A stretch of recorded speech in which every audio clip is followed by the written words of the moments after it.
Hello, my name is Amy Rowe, and for my philosophical work video, I decided to read Immanuel Kant's What is Enlightenment, and I found this on philosophy.eserver.org.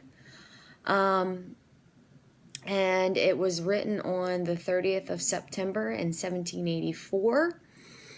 And basically, from what I took from the reading, is Immanuel Kant believes that enlightenment is the emergence through a person's immaturity. In the first sentence, he says, "Enlightenment is a man's emergence from his health-incurred immaturity." And he goes on and talks about how the causes of this immaturity is laziness and cowardness. Something as growing up as, people, teenagers, young adults, teenagers, children.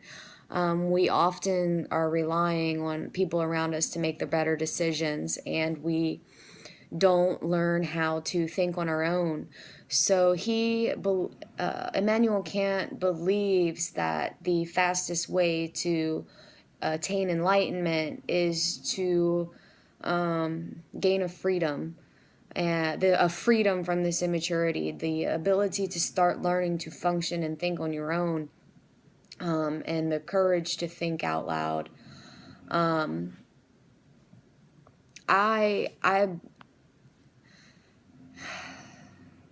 I definitely agree that laziness and cowardness is definitely something that is a comfort. It's easy. It doesn't take much effort to be immature, but to find that immaturity is definitely something that you have to have a little bit of courage with, and take a risk and have the will to bear a discomfort. And I really enjoyed that his resolution to finding enlightenment is the freedom from this immaturity. And this was something that was written back in a different time period, so the government was very, very different, much different than our democratic government today. So I think, in our democratic, they stress about the freedom of speech and the freedom of doing things of what we want to do. And so I don't really believe that to be as prevalent and as much of an issue in today's society as maybe it was back in Kant's world. He believed that if someone had the willingness to break away from their what everyone else was doing and had the ability to think on their own, that they would become an enlightened individual. And that's a lot of what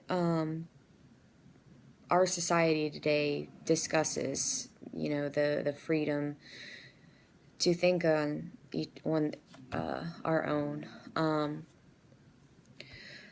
But I chose this article or this reading because honestly, out of a lot of the ones that I looked at, it was a lot easier to read, a lot easier to understand, even though I had to go through it 6 or 7 times. I really I identified with a lot of the things he was saying, and it was interesting to read and a lot of philosophers that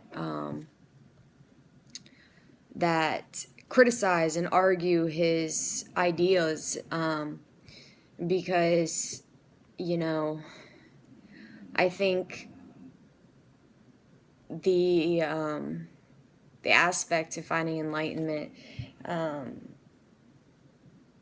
and to break away from the laziness and cowardness is just an interesting it's a very interesting way of looking at things. But I did read something that, despite of all the criticism and the arguments that this writing brings up, there's one thing that can't be taken away from it, and that is the historical significance that this has. Because many of years have passed, and Kant's theories continue to influence topics, and the concept of freedom. People have really embraced this nowadays. It was just really important to help us grasp the idea of finding enlightenment and of freedom and breaking away of being like everyone else, and learning to be our own individual. So I would suggest this to other people. If I was to suggest this, I actually I would have to say, to make sure you read other summaries on it, because I had to read a lot of summaries, and I had to go back to the reading and just to form my own opinion on the matter of what he was saying, because a lot of it was very confusing to me. So that is my philosophical work. I really much more enjoy more modern day philosophers, but I think that philosophers like Immanuel Kant and others that we read about, Aristotle, Plato, that even though I don't really understand quite everything they're saying, the significance they made in our world today and the ability to learn how to ask questions is just so important. So I wanted to give it a whirl to try and understand better. So thanks for listening.